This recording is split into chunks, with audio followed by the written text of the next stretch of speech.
This video shows how to replace a BOS module in a PowerEdge R570.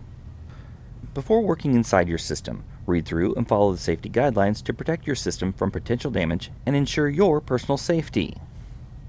To remove a BOS module, pull back on the latch and slide the module out of the unit using the latch.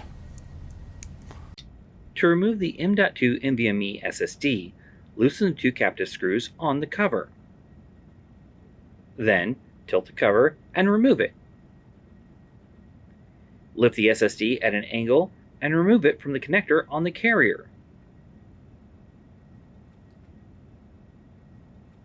Note, when replacing the SSD, be sure to replace existing thermal pads with new ones.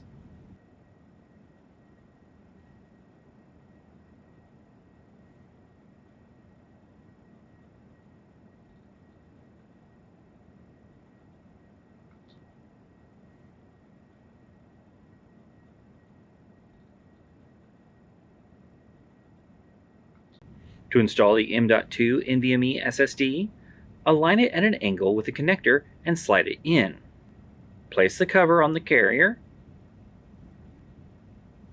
and tighten the two captive screws to secure it in place.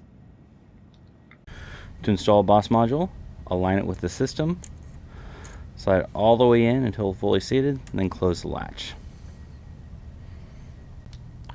For more information or assistance about the PowerEdge R570, visit dell.com/support.